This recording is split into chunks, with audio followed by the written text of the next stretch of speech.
आपने कछुए और खरगोश की कहानी सुनी है? शायद सुनी होगी, लेकिन पूरी नहीं। ये कहानी जीवन के कई महत्वपूर्ण सबक सिखाती है। चलिए, आज मैं आपको सुनाता हूं खरगोश और कछुए की पूरी कहानी। पहला हिस्सा। आप सभी जानते होंगे कि कछुआ और खरगोश रेस लगाते हैं। खरगोश रेस में बहुत आगे निकल जाता है और उसे यह विश्वास हो जाता है कि अब उसे कोई हरा नहीं सकता। वह आराम करने के लिए सो जाता है, जबकि कछुआ धीरे धीरे चलता रहता है और अंत में रेस जीत जाता है। इस भाग से हमें यह सीखने को मिलता है कि जीवन में हमें किसी भी काम को धैर्य और निरंतरता से करना चाहिए। कभी भी ओवर कॉन्फिडेंस नहीं होना चाहिए। दूसरा हिस्सा। अगले दिन खरगोश को अपनी गलती का एहसास होता है। वह कछुए को फिर से रेस लगाने की चुनौती देता है। इस बार खरगोश अपनी पिछली गलती नहीं दोहराता और लगातार दौड़ता रहता है और अंत में जीत जाता है। इस भाग से हमें यह सीखने को मिलता है कि गलती करने से बड़ा पाप वही गलती दोहराना है। अपनी गलतियों से सीखना और उन्हें सुधारना ही सफलता की कुंजी है। तीसरा हिस्सा।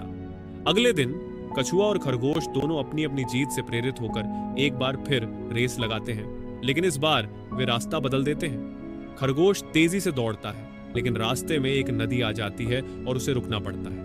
वहीं कछुआ धीरे धीरे आता है, नदी पार करता है और जीत जाता है।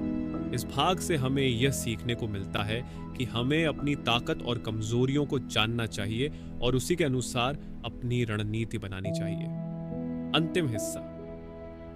अगले दिन कछुआ और खरगोश एक फ्रेंडली मैच लगाते हैं, लेकिन इस बार वे दोनों मिलकर काम करते हैं। जमीन पर खरगोश अपने सिर पर कछुए को बिठा लेता है और नदी में कछुआ खरगोश को अपने ऊपर बैठाकर नदी पार करवा देता है।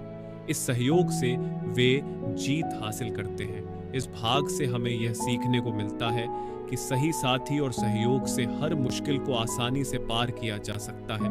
इसलिए ऐसे दोस्त बनाओ जो आपकी कमजोरी को अपनी ताकत से दूर कर दे, ताकि मुश्किल रास्ता भी आसान लगने लगे। अगर आपने इस कहानी से कुछ नया सीखा हो तो इस वीडियो को लाइक करें और अपने दोस्तों के साथ शेयर करना न भूलें। और ऐसी ही और प्रेरणादायक कहानियां सुनने के लिए चैनल को सब्सक्राइब करना न भूलें। मैं जल्द ही एक और दिलचस्प कहानी के साथ वापस आऊंगा। जीवन में हौसला रखें, मेहनत करें और कामयाबी की ओर बढ़ते रहें। धन्यवाद।